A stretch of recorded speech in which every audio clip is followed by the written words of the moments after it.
CPM party കോൺഗ്രസിൽ റിപ്പോർട്ടിന്മേലുള്ള ചർച്ചകൾ ഇന്ന് ആരംഭിക്കും. രാഷ്ട്രീയ അവലോകന റിപ്പോർട്ടിലും സംഘടനാ റിപ്പോർട്ടിലും പ്രത്യേകമായി ചർച്ചയുണ്ടാകും. രാഷ്ട്രീയ അവലോകന റിപ്പോർട്ടിന്മേലുള്ള ചർച്ചയിൽ കേരളത്തിലെ തുടർഭരണവും BJPയെ പ്രതിരോധിക്കലും കോൺഗ്രസ് നിലപാടുകളും കേരളത്തിലെ പ്രതിനിധികൾ ചർച്ചയാക്കും. സംഘടനാ റിപ്പോർട്ട് ചർച്ച ചെയ്യാൻ കേരളത്തിൽ നിന്ന് 8 പേർ പങ്കെടുക്കും. വിവരങ്ങൾ നൽകാനായി സുധീഷ് ഗോപാൽ ചേരുന്നു. സുധീഷ്, വിശദാംശങ്ങൾ.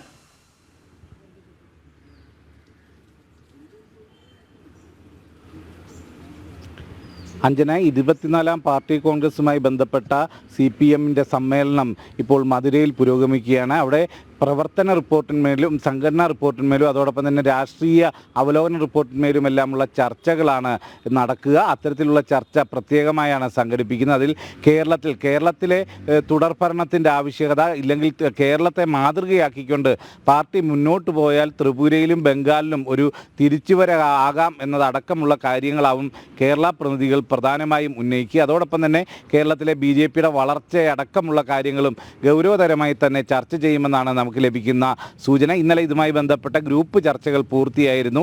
ആ ഗ്രൂപ്പ് ചർച്ചകൾക്ക് ശേഷം കേരളത്തിൽ നിന്നും രാഷ്ട്രീയ അവലോകന റിപ്പോർട്ട് ചർച്ച ചെയ്യാൻ 5 പേരും അതോടൊപ്പം തന്നെ സംഘടനാ റിപ്പോർട്ട് ചർച്ച ചെയ്യാൻ 8 പേരെയുമാണ് നിയോഗിച്ചിരിക്കുന്നത്. ഇവർ അവലോകന റിപ്പോർട്ടിൽ 26 മിനിറ്റും 45 മിനിറ്റോളം പ്രവർത്തന റിപ്പോർട്ടിന്മേലും ചർച്ചയുണ്ടാകും. അത്തരത്തിൽ ചർച്ച ചെയ്യുമ്പോൾ അത് കേരള രാഷ്ട്രീയത്തിലെ ഇപ്പോഴത്തെ CPMന്റെ സാഹചര്യം, അതോടൊപ്പം തന്നെ ഈ റിപ്പോർട്ടിൽ ഏറ്റവും പ്രധാനമായും ചൂണ്ടിക്കാണിക്കുന്ന ഒരു കാര്യമുണ്ട്. കേരളത്തിൽ മുസ്ലിം പാർട്ടി അംഗങ്ങളുടെ എണ്ണത്തിൽ വലിയ കുറവുണ്ടാകുന്നു.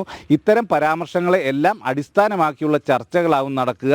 ഇതേ സാഹചര്യത്തിൽ തന്നെ ഇപ്പോഴത്തെ ഈ CPMന്റെ 24ാം പാർട്ടി കോൺഗ്രസ് അത് മുന്നോട്ട് വെക്കുന്ന ഒരു പ്രധാന കാര്യമുണ്ട്. BJPയെ ചെറുക്കുന്നതിൽ കോൺഗ്രസിൻ്റെ നിലപാടുകൾ അത് വലിയ രീതിയിൽ പ്രതികൂലമാകുന്നു. അത് കേരളത്തിലായാലും ദേശീയ തലത്തിലായാലും കോൺഗ്രസ് നിലപാടുകൾ വലിയ തരത്തിലുള്ള തിരിച്ചടി നൽകുന്നു എന്നതാണ് ഏറ്റവും പ്രധാനമായും ചൂണ്ടിക്കാണിക്കുന്നത്. ഒപ്പം നിന്നുകൊണ്ട് CPMനെ അടക്കമുള്ള ഇത്തരം സഖ്യകക്ഷികളെ ദുർബലപ്പെടുത്താനുള്ള പ്രവർത്തനം കോൺഗ്രസിൻ്റെ ഭാഗത്തുനിന്ന് വരുന്നു എന്നുള്ള വിമർശനം രാഷ്ട്രീയ അവലോകന റിപ്പോർട്ടിലുണ്ട്. അത് വലിയ രീതിയിൽ ഇന്ത്യ സഖ്യത്തിൻ്റെ ലക്ഷ്യത്തിലേക്കുള്ള ഒരു യാത്രയിൽ അത് വലിയ തടസ്സം സൃഷ്ടിക്കുന്നു എന്നതാണ് ചൂണ്ടിക്കാണിക്കുന്നത്. ഇത്തരം ഒരു ആരോപണം ഉന്നയിക്കുമ്പോൾ അത് CPMന്റെ ഏറ്റവും മുതിർന്ന സമ്മേളനമായ പാർട്ടി കോൺഗ്രസിലാണ് ഇത്തരമൊരു ആരോപണം ഇല്ലെങ്കിൽ ഒരു പരാമർശം ഉണ്ടാകുന്നത്. ഇന്ത്യ സഖ്യത്തിലെ തന്നെ ഭിന്നിപ്പ് വെളിവാക്കുന്നത് കൂടിയാണ്. ഇതിൽ മറ്റ് സഖ്യകക്ഷികളിൽപ്പെട്ട ഇപ്പോൾ ഇന്ത്യ മുന്നണിയിൽപ്പെട്ട മറ്റ് രാഷ്ട്രീയ സംഘടനകൾ ഇതിലെ അഭിപ്രായം തേടേണ്ടതുണ്ട്. അവർക്ക് ഇതിലെന്താണ് നിലപാടെന്ന് വ്യക്തമാക്കേണ്ടതുണ്ട്. എന്നാൽ മാത്രമേ കൂടുതൽ ഇതിനകത്തെ ഭിന്നിപ്പ് സംബന്ധിച്ച് അത് അവിടെ നിലനിൽക്കുന്ന പ്രശ്നങ്ങൾ അത് മറനീക്കി പുറത്തു വരികയുള്ളൂ.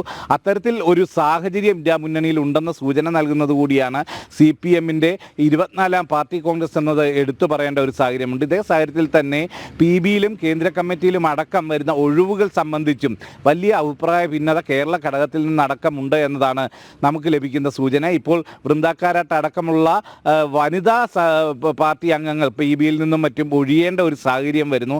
അത്തരത്തിൽ ഒഴിയുമ്പോൾ അതിന് പകരമായി പരിഗണിക്കുന്നത് ഇപ്പോൾ ബംഗാളിൽ നിന്നടക്കം ഒഴിവുകൾ, ബംഗാളിൽ നിന്നുള്ള പ്രതികൾ അടക്കം ഒഴിയുന്ന ഒരു സാഹചര്യമുണ്ട്.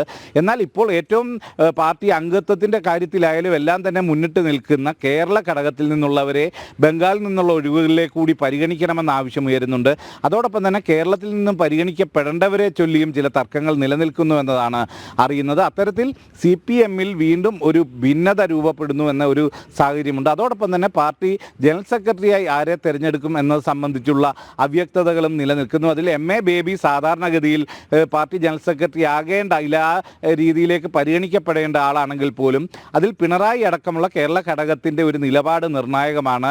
രാഘവലുവിനെ ആക്കുന്നതിനുള്ള ഒരു നീക്കം നടക്കുന്നു എന്നതാണ് നമുക്ക് അറിയാൻ കഴിയുന്നത്. ഇന്നലെ തന്നെ സംഘടനാ റിപ്പോർട്ട് അവതരിപ്പിച്ചതുപോലും രാഘവലു ആയിരുന്നു. PBയുടെ കോർഡിനേറ്റർ എന്ന ചുമതലയിലുള്ള പ്രകാശ് കാരാട്ട് രാഷ്ട്രീയ അവലോകന റിപ്പോർട്ട് അവതരിപ്പിച്ച ശേഷം സംഘടനാ റിപ്പോർട്ട് അവതരിപ്പിക്കാൻ രാഘവലുവിനെ നിയോഗിക്കുന്ന ഒരു സാഹചര്യമുണ്ടായി. ഇതെല്ലാം ആര് പുതിയ ജനറൽ സെക്രട്ടറി ആകുമെന്നത് സംബന്ധിച്ച ഭിന്നിപ്പ് നിലനിൽക്കുന്നു എന്ന ഒരു സാഹചര്യം കൂടി ചൂണ്ടിക്കാണിക്കുന്നതാണ്. ഇതേ സാഹചര്യത്തിൽ തന്നെ ഒരു ഇളവ് കൂടി നൽകിക്കൊണ്ട് പ്രകാശ് കാരാട്ടിനെ ജനറൽ സെക്രട്ടറി ആക്കാനുള്ള ഒരു നീക്കം അന്തിമഘട്ടത്തിൽ നടക്കുമോ എന്നതും വിലയിരുത്തേണ്ടതുണ്ട്. കാരണം 3 ടേം കഴിഞ്ഞ് ഒരു സാധാരണഗതിയിൽ CPMൽ പാർട്ടി ജനറൽ സെക്രട്ടറി ആയിട്ട് 3 ടേമിൽ കൂടുതൽ ആരും തന്നെ നിയോഗിക്കപ്പെടാറില്ല. എന്നാൽ ഇവിടെയും അത്തരത്തിലുള്ള കാര്യങ്ങളിൽ ഒരു മാറ്റം അനിവാര്യമാണ് എന്ന തരത്തിലേക്കുള്ള നിലപാടിലേക്ക് കേരള ഘടകം പ്രത്യേകിച്ച് പോകുമോ എന്നതും നോക്കിക്കാണേണ്ടതുണ്ട്. അഞ്ജന. ശരി. CPM പാർട്ടി കോൺഗ്രസിൽ റിപ്പോർട്ടിന്മേലുള്ള ചർച്ചകൾ ഇന്ന് ആരംഭിക്കും. രാഷ്ട്രീയ അവലോകന റിപ്പോർട്ടിലും സംഘടനാ റിപ്പോർട്ടിലും പ്രത്യേകമായ ചർച്ചകളും ഉണ്ടാകും. വിവരങ്ങൾ നൽകുകയായിരുന്നു സുധീഷ് ഗോപാൽ.